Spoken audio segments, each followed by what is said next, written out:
नमस्कार मंडळी, तुमच्या सगळ्यांचं माझ्या चॅनलमध्ये हार्दिक स्वागत आहे।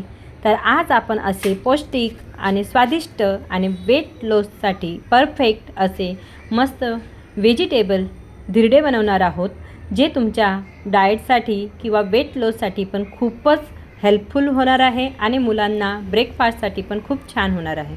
तर आपण ते धिरडे बघून घेऊया। तुम्ही बघू शकतात की किती पौष्टिक असे हे धिरडे तयार झालेले आहेत, जे मुलांसाठी खूपच उत्तम आहेत। जय खानदेश मंडळी, मी आहे तुमची सोनल अहिराव आणि आज आपण बनवणार आहोत अगदी पौष्टिक आणि घरगुती असं सगळेच भाज्या वापरून। बघा, तुम्ही बघू शकतात की कितीतरी भाज्या मी इथे घेतलेल्या आहेत। मुलं जे आहेत ना, ते अशा भाज्या खाण्यासाठी तयार होत नाहीत, पण याचं काहीतरी युनिक बनवून जर आपण त्यांना खाऊ घातलं ना, तर ते अगदी आवडीने खातात। लहानांपासून तर मोठ्यांपर्यंत अगदी आवडीने खातात। तर असं आपण आज पौष्टिक हे व्हेजिटेबल धिरडे बनवणार आहोत। तर त्याचं साहित्य आपण आता बघून घेऊया की काय काय मी घेतलेलं आहे। तर इथे मी एक छोटी दुधी जी आहे ना, ती किसून घेतलेलं आहे आणि याचं पाणीही मी काढून घेतलेलं आहे। आणि ते पाणी आपल्याला फेकायचं नाही, कारण की ते पाणी आपण जेव्हा पीठ मळणार आहोत ना, त्याच्यामध्ये आपण घेणार आहोत। इथे 2 कांदे मी बारीक चॉप करून घेतलेले आहेत। इथे एक गाजर जो आहे तो मी छान असं ग्रेड करून घेतलेला आहे। कोथिंबीर कापून घेतलेली आहे। बटाटाही घेतलेला आहे, त्यालाही छान असं किसून घेतलेलं आहे। आणि हे जे आहे ते काकडी आहे, त्याला मी किसून घेतलेलं आहे। आता हे सगळे व्हेजिटेबल जे आहेत ना, ते आता आपण बाजूला करून आता आपण पीठ मळायला घेणार आहोत। आता आपण भाज्या तर बघून घेतलेल्या आहेत की काय काय भाज्या घेतलेल्या आहेत। आता आपण बघूया की पीठ कोणतं पीठ घेणार आहोत। तर हे बघा, मी इथे चण्याचं पीठ घेत आहे। कमीत कमी 3 चमचा मोठे चमचे, हे बघा एवढे मोठे चमचे जे आहेत ना, ते 3 चमचा मी इथे चण्याचं पीठ घेत आहे। 2 चमचा ज्वारीचं पीठ आहे। मी हे 1.5 चमचा आपलं तांदळाचं पीठ घेणार आहे, जेणेकरून आपले हे धिरडे जे आहेत ना, ते खुसखुशीत आणि असे छान येणार आहेत म्हणून। इथे मी अर्धा वाटीसारखं बारीक रवा जो येतो ना, तो रवा घेतलेला आहे। पण याला छान असं मिक्स करून घेणार आहोत। सगळं पीठ जे आहे मिक्स करून घेणार आहोत। मुलं जे आहेत ना, ज्वारीच्या पिठाचे भाकरी खात नाहीत, तांदळाची भाकरी खात नाहीत, है ना। तर आपण त्यांच्या पोटात काहीतरी पौष्टिक जावं म्हणून अशा प्रकारे सगळ्या पिठांना मिक्स करून छान असं धिरडं बनवणार आहोत आपण।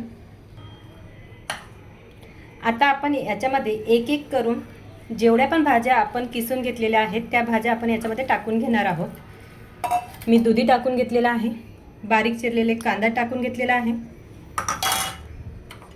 त्यानंतर बारीक किसून घेतलेला काकडी आहे, बटाटा,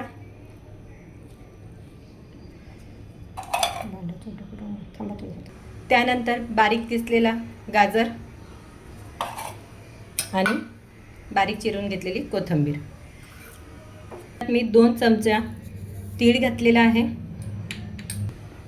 याच्यात अर्धा चमचा सारखं ओवा घातलेला आहे। लाल मिरची पावडर 2 चमचे, धना पावडर 1 चमचा, हळद घातलेला आहे अर्धा चमचा, चवीनुसार मीठ घालून घेणार आहोत आपण। आता हे जेवढं पीठ आपण घेतलेलं आहे, जेवढं सारण मिश्रण घेतलेलं आहे, ते आपण आता एकजीव करून घेणार आहोत। बघू शकतात की मी यात पाणी घातलेलं नाही, कारण की आपण जे गाजर, काकडी, बटाटा, दुधी जे घेतलेलं आहे त्याच्यामध्ये ऑलरेडी थोडं पाणी असतं, म्हणून मी पाणी न घालता हे पीठ जेवढं पण होतं ते मिक्स करून घेतलेलं आहे। आता तुम्ही बघू शकतात की अजूनही हे पीठ किती घट्ट आहे। तर आपण आता याच्यामध्ये दुधीचं जे पाणी आहे, हे दुधीचं जे पाणी आहे ते आता आपण याच्यामध्ये ॲड करून घेणार आहोत आणि परत त्याला थोडंसं असं मळून घेणार आहोत। धिरडे बनवण्यासाठी आपल्याला मिश्रण जे आहे ते पातळ हवं आहे, तर त्याचप्रमाणे आपण हे मिश्रण बनवून घेणार आहोत। तुम्ही बघू शकतात की 1 वाटी माझ्याकडे दुधीचं पाणी होतं, तेही मी पूर्ण इथे वापरलेलं आहे। आणि त्यानंतर जर मला वाटलं तर मी आपलं साधं पाणी जे आहे ते इथे यूज करणार आहे। पीठ अजूनही घट्ट आहे, तर मी इथे 1 वाटी पाणी ॲड करते आहे आणि पीठ जे आहे ते मी सैल करून घेणार आहे। जास्त पीठ असल्यामुळे मला हातानेच मळावं लागत आहे। तुम्ही बघू शकतात की पीठ जे आहे ते आपलं मळून झालेलं आहे। हे बघा, एवढंच थिकनेस ठेवायचं आहे आणि 10 मिनिटासाठी आपण याला बाजूला ठेवणार आहोत आणि तोपर्यंत आपण चटणी बनवून घेऊया। आता आपण चटणी बनवण्यासाठी इथे कोथिंबीर घेणार आहोत। आता यामध्ये मी पुदिनाही घालून घेणार आहे, स्वच्छ धुतलेला। मिरच्या मी ह्या बारीक जे हिरव्या मिरच्या असतात ना त्या मिरच्या घेतलेल्या आहेत, पण घेतलेल्या आहेत। 8 ते 9 पाकळ्या लसणाच्या आहेत आणि कमीत कमी 6 ते 7 हिरव्या मिरच्या ज्या तिखट असतात ना त्या घातलेल्या आहेत। अर्धा लिंबू जो आहे ते मी याच्यात पिळून घेणार आहे। मी ही चटणी जी आहे ना ती आंबट गोड बनवणार आहे। जर तुम्हाला आंबट गोड आवडत नसेल, साखर आणि लिंबू हे ऑप्शनल आहे। जर तुम्हाला टाकायचं असेल तर तुम्ही टाकू शकता, नाहीतर तुम्ही त्याला स्किपही करू शकता। मी आता यामध्ये साखरही घालून घेणार आहे। मी 1.5 चमच्यासारखं याच्यात साखर घातलेलं आहे, कारण की माझ्या मुलांना आंबट गोड अशी चटणी आवडते, म्हणून चवीनुसार मीठ घालून घेणार आहे। झाकण लावून आपण आता चटणी बनवून घेणार आहोत। आता आपली चटणी तुम्ही बघू शकता की बनवून झालेली आहे। हे बघा, बघू शकतात तुम्ही की आपली ही चटणी मी अशी मस्त बारीक करून घेतलेली आहे। आता ही चटणीही तयार झालेली आहे। आता आपण याला साईडला ठेवूया आणि धिरडे बनवायला घेऊया। तुम्ही बघू शकतात की पीठ छान असं फुगलेलं आहे, कारण की रवा होता ना तर रवा हा फुलून जातो, म्हणून हे छान पीठ फुललेलं आहे। तर आपण याच्यात थोडंसं आणखी पाणी ॲड करून थोडं मिश्रण जे आहे ना ते पातळ करून घेणार आहोत। मी थोडं मिश्रण छोट्याशा वाटीत घेऊन थोडं पाणी ॲड करून त्याला असं मिश्रण जे आहे ते पातळ करून घेत आहे। आता मी गॅसवरती आपल्या डोस्याचा जो तवा असतो नॉनस्टिकचा तो तवा ठेवून घेतलेला आहे आणि फुल गॅसवरती त्याला आता छान असं गरम करून घेणार आहे। आणि तो गरम झाल्यानंतर आपण याच्यावरती बटर, तूप किंवा तेल वापरायचं आहे, जे तुम्हाला आवडत असेल त्याप्रमाणे। तर तुम्ही तवा जो आहे तो छान असा गरम झालेला आहे, तर आपण आता यामध्ये थोडं तेल टाकून घेणार आहोत आणि तेल टाकल्यानंतर त्या तेलला चारी बाजूने स्प्रेड करून घेणार आहोत। हे स्प्रेड करून झालेलं आहे, तर आता आपण यामध्ये मिश्रण टाकणार आहोत। तवा छान गरम झाल्यानंतर आपण यामध्ये असं मिश्रण टाकून घेणार आहोत आणि त्याला छान असं पसरून घ्यायचं आहे। जास्त जाड ठेवायचं नाहीये, म्हणून 2 चमचे टाकल्यानंतर त्याला असं छान पसरून घ्यायचं आहे। तुम्ही बघू शकता की वरच्या साईडने पूर्णपणे ड्राय झालेला आहे, याचा अर्थ आहे की खालचा भाग जो आहे ना तो मस्त असा शिजलेला आहे। हे बघा, बघितलं तुम्ही किती सुंदर, की म्हणजे जर आपल्याला समजत नसेल की कधी पलटी मारायचा तर तुम्ही बघू शकता की मी तुम्हाला दाखवलं त्या हिशोबाने वरचा भाग पूर्ण ड्राय झाल्यानंतर आपण त्याला पलटी मारू शकतो। आता आपण खालच्या भागाला आपण 5 मिनिटं झालेली आहेत, तर आपण आता खालचा भाग जो आहे तोही पलटी मारून घेणार आहोत। हे बघू शकतात की खालचा भाग पण छान असा शिजलेला आहे।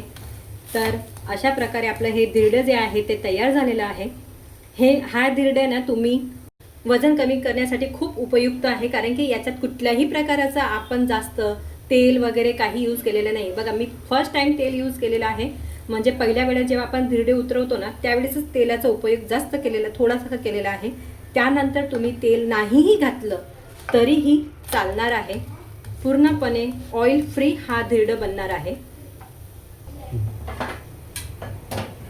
आता आपण हे धिरडं जे आहे ते काढून घेणार आहोत एका प्लेटमध्ये।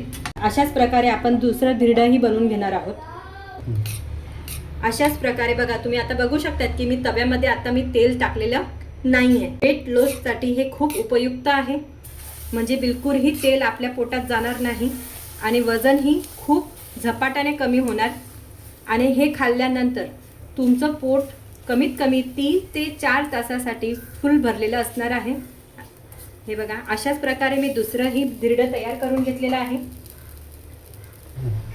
5 मिनिटं झालेले आहेत, वरचा भाग पूर्णपणे ड्राय झालेला आहे, म्हणजे वरचा जो भाग ड्राय झाल्यानंतर म्हणजे खालचा भागही शिजलेला आहे। हे बघा, आपण 3 ते 4 मिनिटांसाठी शिजवून घेणार आहोत। हे बघा, मस्त शिजलेलं आहे। हे धिरडं आपलं तयार झालेलं आहे, याला आपण एका प्लेटमध्ये काढून घेणार आहोत। आता आपण हे धिरडं तयार झाल्यानंतर आपण आता याच्यामध्ये चटणी आणि सॉस घेणार आहोत। याच्यात आपण गरमागरम धिरडे घेतलेले आहेत आणि याच्यासोबत आपण ही आंबट गोड तिखट अशी झणझणीत मिरचीची मस्त चटणी बनवून घेतलेली आहे। मस्त असं छान टोमॅटो केचप घेतलेला आहे। तर अशा प्रकारे आपले हे पौष्टिक आणि वेट लॉससाठी असे छान असे हे धिरडे तयार झालेले आहेत। हे गरमागरम धिरडे जे पौष्टिक धिरडे जे आहेत ते तयार झालेले आहेत। तुम्ही बघू शकतात की गरमागरम धिरडे आणि मस्त अशी झणझणीत आंबट गोड मिरचीची आपली चटणी बनवलेली आहे आणि त्यासोबत आपण इथे टोमॅटो सॉस पण घेतलेला आहे सोबत। अशा प्रकारे आपले पौष्टिक आणि स्वादिष्ट असे हे धिरडे तयार झालेले आहेत। हे धिरडे जे आहेत ना, ज्याला वजन कमी करायचे आहे त्याच्यासाठी पण खूप उपयुक्त आहे, कारण की ऑइल फ्री असे हे धिरडे बनवलेले आहेत। तर तुम्ही तुमचं वजन जर तुम्हाला कमी करायचं असेल तर तुम्हीही ही रेसिपी बनवून बघा आणि मला नक्कीच मेसेज करून सांगा, कमेंट करा। माझी ही रेसिपी जर तुम्हाला आवडली असेल तर नक्कीच तिला लाईक करा, कमेंट करा, शेअर करा, सबस्क्राईब करा आणि कमेंट करायला विसरू नका। धन्यवाद।